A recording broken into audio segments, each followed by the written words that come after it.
All right, you guys are listening to WUSC-FM in HD1 Columbia. My name is Mckenna, and you're listening to the Early Bird Special.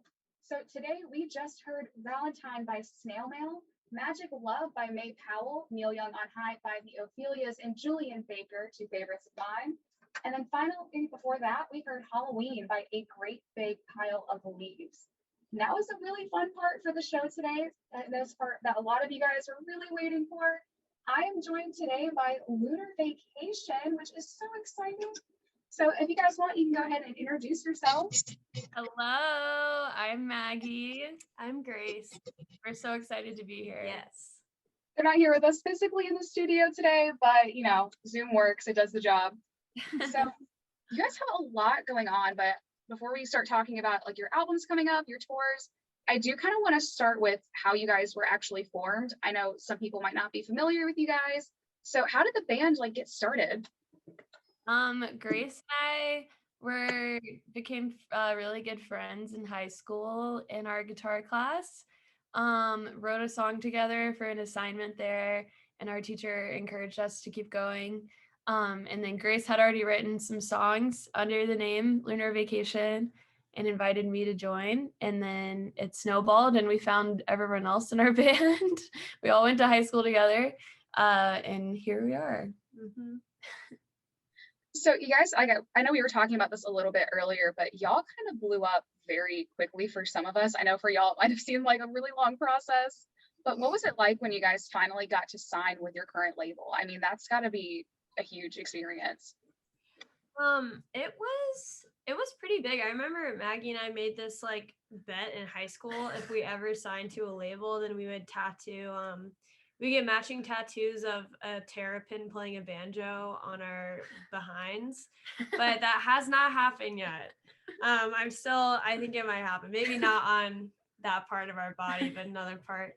But it was really weird because we always had this kind of like mindset of just doing it by ourselves and like having control over everything. And also I guess we just never released something that could have been on a label. I mean, it could have, but you know what I mean? Like we never had like a big record like this one. So I think we were kind of just looking to partner with people who we really trusted, and we thought that would be like a good addition to our team, because I think like we really try to have people in our circle that are like sharing the same values. And I don't know, just like really, it's if you're like kind and love music and like funny and nice, that's kind of like all we really care about.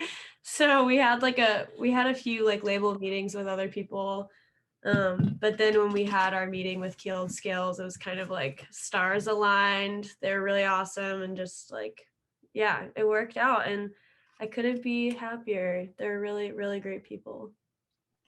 Oh my gosh, that's fantastic. I know it's like, especially with the music industry, it can get so difficult to find the right fit. So that's fantastic. Totally. Yes, definitely. So you did mention earlier that like you were making some music already under the Lunar Vacation name. Did you have like any other alternate band names in mind? How did we get to Lunar Vacation? Honestly, there was no other name in my mind. Like I just had this notes app like notes page on my phone when I was like 15, and I would just write down a bunch of like cool words that sounded like fun together, and I was like, this would be a cool band name, this would be a cool band name. And I think I just kind of stuck with Lunar Vacation for some reason. I just thought it sounded really cool, and it kind of matched the vibe of the music I was making, where it was just like on GarageBand and really jangly, simple guitar chords, and you know, like it just sounded very surf rocky, spacey, all that stuff. And I kind of just went for it. But yeah, there was no other names. Like I don't even think I wanted to write it under like my real name either. And I felt like that was a little weird for what I was trying to do, but it's always been LV, which is kind of cool. Love it. So I know you guys kind of have like a weird way of describing your sound. I say weird, but it's like you don't have a specific genre for it. I mean, I know you guys don't really describe it as like indie pop, indie rock, really anything. You kind of have your own genre for it. So how would you really describe your music to people who have never heard it before? I would say they are rock songs Or maybe pop songs I honestly don't know. It's so hard. I This feel record like feels like a pop record. it feels more pop, Yeah. But honestly, it's kind of like pop or rock songs that make you feel good. Yeah. I think they're feel good songs. Feel good songs, if that's Yeah. any kind of, yeah. Okay, so pop or rock that makes you feel good. Perfect. Yeah. So I know we just started talking a little bit about your new album coming up, which is huge. This is your debut album. How are you guys feeling? We're so excited. Very proud, excited, hopeful, grateful. All of the good emotions and feelings are tied to this album.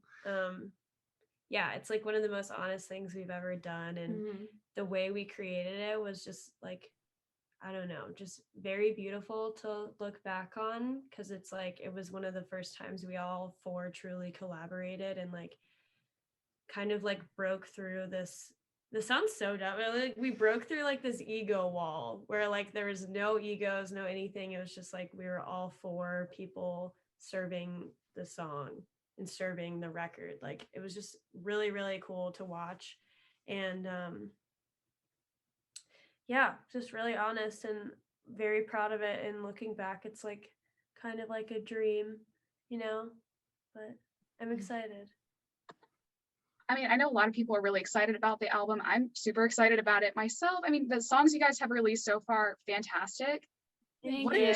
are your strongest music influences for the album so far? I mean, I know in the past you guys have said that Mac DeMarco was one of your influences for getting started. So is that kind of the similar vibe that we're going for this one, or is it a little different? Definitely different. I think Mac DeMarco is like who we were into when we formed our band, But this one has a wide range of influences. I feel like we focused a lot on texture. Like Grace has songwriting on lock. I don't think Grace is really like, looking to other people to mimic their forms. I feel like the songwriting came very naturally and personal to Grace. And then sonically, where the rest of the band members come in and fill in all of our parts, I feel like it was just, we had 6 people making this record, like 4 band members and then Dan and TJ. So it was just like a wide range of everything. I know that's a really vague answer, but there's like Phoenix was a lot of, like, we cited a lot of Phoenix songs when it came to like certain sounds or textures. Also, like for the drums, I feel like we referenced a lot of like 90s like R&B stuff, which was pretty interesting. But it was kind of just like a mix of a bunch of different stuff. Like also there was like some weird songs we would reference that had nothing to do with it's it, more but just like pinpointing one part in one song and trying to like, it's not really like bands that we tried to copy, or yeah. All right. I mean, because there's just such like a wide blend with y'all's music too, especially from what I hear. I mean, there's really not a specific source from how it sounds. And with what you guys are saying, it's a very unique sound for you guys, which is fantastic. But without spoiling anything from the album, I know we can't have any spoilers, but are there any track numbers from your new album that were your favorites to write, or that you're the most looking forward to having out there that aren't already out yet? The first full song on the album. I was about to say that. Yeah, it's track technically number 2. It's track 2, but it's the first song. Yeah, we have like an intro track, and track. Then track 2. So it's basically the start of the record, but it's I think our favorite, and maybe everyone who made it's favorite. Yeah. But yeah, we wanted to save it for full album release. No single. Yeah. That's my fave. That or Gears. That's already out. That one is like, I think I'm most proud of that one in terms of like lyrically writing. I spent a lot of time on like crafting the right verse and stuff and like referencing things, but those 2 probably. Yeah, I know for those of you who have not gotten the chance to listen to Gears yet, highly recommend that you do. It is such a very good song. Can't English this morning, but it is a very good song. That's just how overwhelmed I am by how good it is. But would you also say that Gears in that case would be the track that has like the most meaning to you, or is that still track 2, or is that a different track altogether? In terms of meaning, I think Gears probably was like, I think it has the most meaning, and it was the heaviest to write. Like I remember I had a few lines already like locked in, but I kept revising the lyrics like even until like up until the final vocal take. And there was a lot of time because I basically wrote a lot of it like in the studio. Like I would just go and sit in the live room or something and like really try to like figure out what I was trying to say. But I remember it being really hard. Like I remember like crying a lot and then like having to go on walks because I was just really overwhelmed because I mean it's like that song was about something that happened like 2 years ago, 1 year ago, and just kind of like dragged on for a while. So kind of digging in to those emotions that were so strong kind of like puts you back into that place, so it's just kind of overwhelming to go back into that mindset to write it, but I knew like that was the right thing to do. I know that going back into those emotions and writing about it is the way that I get over it and like heal and stuff. So it was definitely really emotional, and then whenever I hear it or like when we play it, it's still kind of, I don't know, it's just like a really weird feeling, but I think it's all worth it. Absolutely. I mean, it is just you can really hear the emotion in the track, which is fantastic. And it's just such a good song. So again, that's why I say, if you have not heard it already, that's definitely a track that y'all really need to go listen to. It is really incredible. But to kind of shift gears a little bit here, you guys are going on tour. You're on tour right now, which is so exciting. How are you guys feeling about tour? I'm very excited. Yeah. I'm ready to get out there. It's been a long time.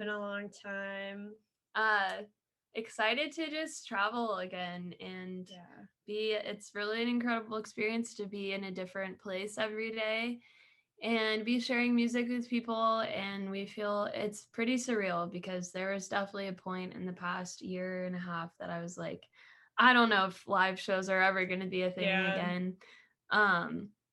So yeah, it's so exciting and feel like a lot of positive energy beams are being pointed at us. So I'm very grateful for that. I know, like, on your tour, you guys are actually going to Shaky Knees soon. So how does that feel? That's like a really big event. There's a lot of really big artists that are going, especially like I know Phoebe Bridgers is going to be there, which is another really big one.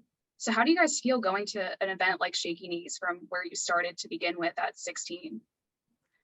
It's wild, especially because we live in Atlanta and we've always lived in Atlanta, and it is so exciting. And we've gone to this festival like in high school and it's stuff. so important. Like we would all go with our friends every year, and like we've met a lot of people at that festival that we're still friends with today. That's like kind of like a really cool full circle moment. But it's definitely really surreal, probably would be the word. Like it still like blows my mind that they act like they want us to play. You know what I mean? And like people want to like see us there. Like, I don't know. It's really, really cool. And 15-year-old us would be so proud. Are there any stops on your tour that you guys are really looking forward to so far, or that you had really good memories from last time you guys went, so you really want to go again? I'm excited to go to the Pacific Northwest because that's like the only part of the country that we've never played in before. And I'm excited to play in Colombia. Last time we were there, it was like, it was a game day. Yeah. So it wasn't vibes. So we're ready to redeem ourselves. Yeah, redemption tour. That's what this is. Yeah, so for those of you tuning from outside of Columbia, driving through here on game day with that traffic, it is unbelievable. I mean, it is pretty much like playing bumper cars without the bumper. It is insane. But also for those of you who are not aware, Lunar Vacation is going to be here in Columbia in November. So that is definitely something, if you guys are interested, definitely go check that out. They are going to be here live, which is crazy. But speaking of, on the same subject of tour and things that you guys are doing, not as much tour specific, but while you guys are out in all the places that you guys have visited so far, favorite stops that you've had, like places to eat or like little fun shops that you guys have seen that you wouldn't have otherwise? Oh, wow. I think, okay, in 2019 when we were doing like our big like US tour, I remember, I guess like one of the coolest things to see was when we were driving from, I think it was like Arizona or something to San Diego or something like that. I don't know, one of those drives. And we stopped before there was like a border check. We went to the bathroom and it was like the sunset was so In beautiful the desert. and there Yeah. were like cacti and all these cool plants. And it was just like the air was so beautiful. And I just like never seen anything like that before. The climate Just change, like very beautiful from the southern region of the United States to like Southwest is pretty incredible. It's the air just feels so amazing. different. Yeah. So yeah. Probably just little things like that, like just like experiencing different climate change or changes and stuff like that. Yeah. Oh, that sounds like incredible, just seeing that in person. I mean, that's crazy, especially because like that's when you guys are doing your tour stuff too. So I mean, it's just a lot of experiences all at once. Yeah. So this is another kind of derail topic, but what are your essential items that you have while you're on tour? Like you cannot leave without it, will not leave without it, feel devastated, upset, shocked when you leave without it? Definitely my water bottle has been with me everywhere. Here it is, it's blue for all of you guys who are listening. And socks. Oh yeah. Socks are important. Socks for sure, because your feet get so smelly. And like literally even like after shows and stuff, like it's just like you have to do laundry all the time or bring like 20 pairs of socks. And also headphones. Yeah. And a good book. A good book is always necessary because you never know when you're gonna have some downtime. Yeah. And there's a lot of downtime. I read this thing on and my film camera. Yeah. That was pretty iconic ring. And face moisturizer. Oh, true. And moisturizer. Because your face gets very dry in the car. Yes, true. But I read this tweet once, like 3 years ago, that was like being in a band is 10% playing music and 90% waiting around, which feels very accurate to tour life. Like you drive for like 12 hours to like be at a venue for like 3 hours or something. And then, so there's a lot of downtime. I feel like socks are the one that's not talked about nearly enough. It's like I would not have thought of socks. Yeah. One time we were staying at a promoter's house after a show, and he woke us up at like 3 a.m. and like just bought us socks, like literally a pack, like 20 black ankle socks, and he was like, "This is for you." And then we called them the Jarvis socks when we were on tour. That was pretty cool. Yeah. We love Jarvis. But The Jarvis socks. Yeah. Oh my gosh.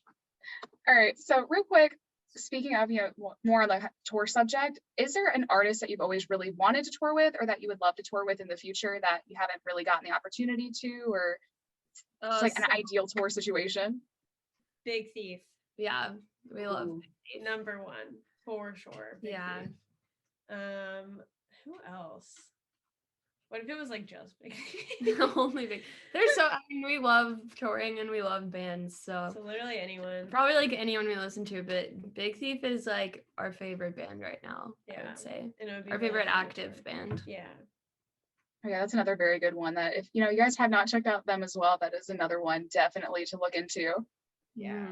All right, and then while you're on the road, favorite tour song karaoke, like you have to play this in your car or in your tour bus. Oh. Okay, well, Mateo and Grace love like 2010 pop indie giant pop songs. Yes. Like I don't even know. There was one night where we were driving from like Philly to DC or some, I don't know, some drive, and it was like 3 a.m. and we all listened to Imogen Heap Hide and Seek, the song that they sample, like what you say, but the full song. And that was like the craziest car listening experience I've ever had, because everyone was like harmonizing with her. It was pretty surreal. So But I would also, say like, that song. that song, but also like Jason Derulo, Jay Sean, like all of those things from like 2010 that were so good. Yeah. Sometimes I'll just start singing it and then Mateo will always join in. Like we have a connection when it comes to like kind of weird, forgotten, popular songs. Oh, Sean Kingston. I also Sean love Sean Kingston. Ooh. Literally anything like that is just like, that is it. Mhm. It's so good. And I can always rely on Mateo to do like really high harmonies. He's great. I love him. I mean, like, are they good high harmonies? Like, how, like, scale of 1 to 10? How are you? Oh my, I'd It's like rank it. a It's like a 6. 3. that's a really strong point differential there.